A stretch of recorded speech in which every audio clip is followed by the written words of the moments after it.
Darwin's theory of evolution is almost similar to Vishnu's Dasha Avatar, the 10 avatars of Vishnu. It just shows coincidence. There are many Indian religious gurus who make fun of science and scientists. Those gurus say that whatever a scientist has found out is already written in our Shastras. There is nothing new to invent. There are 9 planets, the earth is round, there is gravitational force, etc. Scientists are exploring nature and have no knowledge of who is running this nature.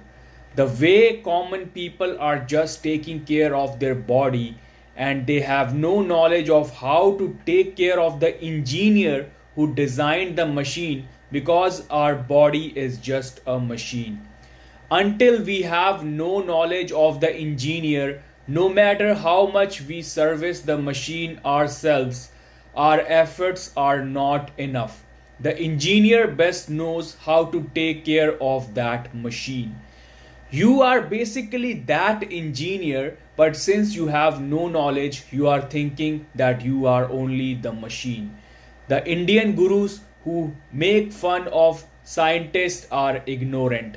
A scientist is having his practical experience to find out what is already there, since there is nothing new. The practical experience of one person is only the truth. So even if you give a scientist all these shastras, they will prove not much beneficial for a scientist, because it is just a theoretical part which could be helpful in some way, but the practical experiment must be performed with experience. So Darwin is not wrong. He did his practical experience and found out what is already there in Bhagavad-Gita.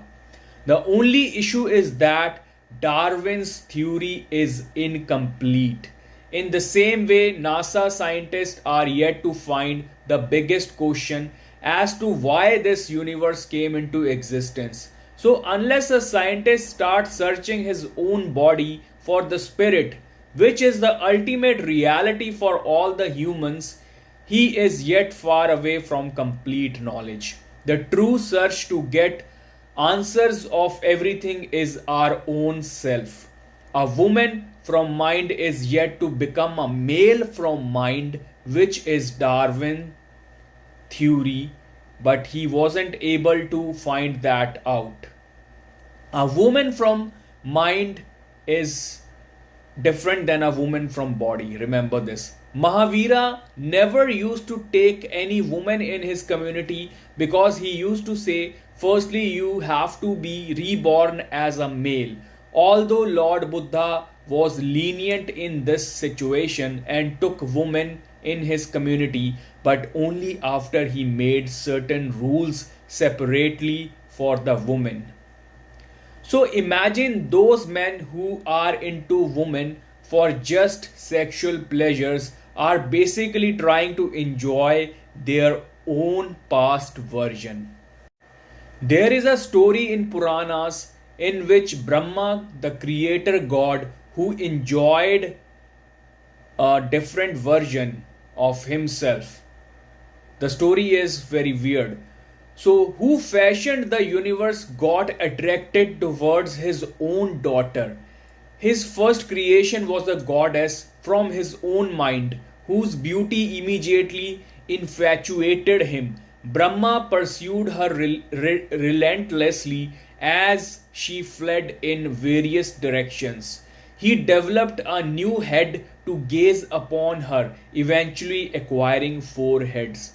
This similar kind of concept is depicted by the sexy woman in red dress in the Matrix movie. This is all part of the illusion Maya. In order to break that Maya, please pay your full attention for just 1 minute.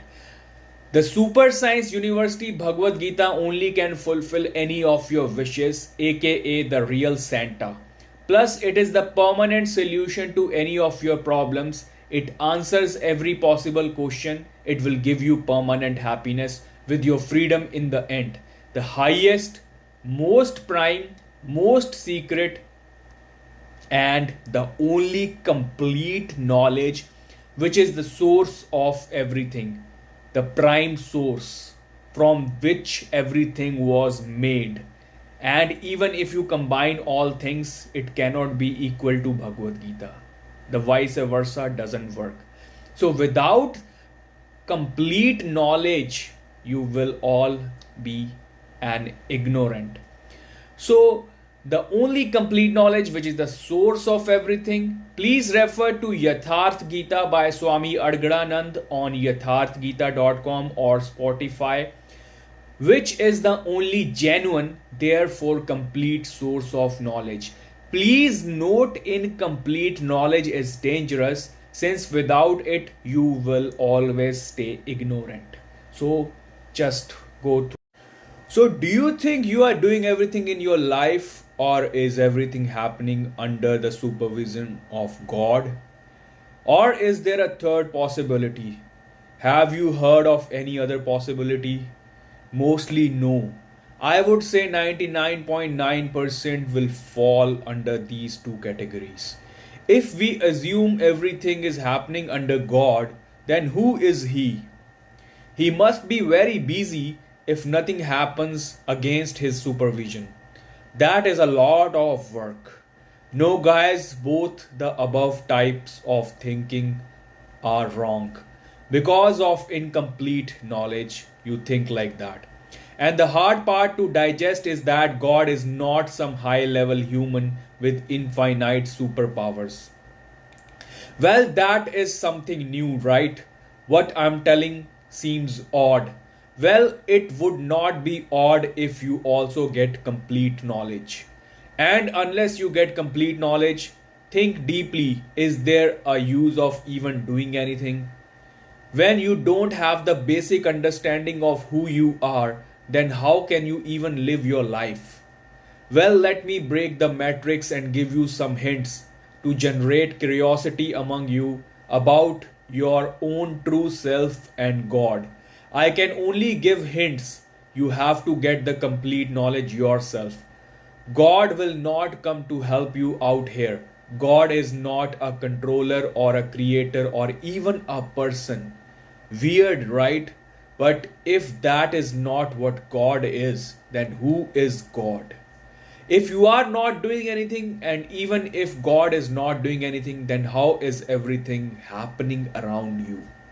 First of all, God is a quality that humans can develop, and that is the last level of quality possible in humans. So take all those wrong definitions out of your mind.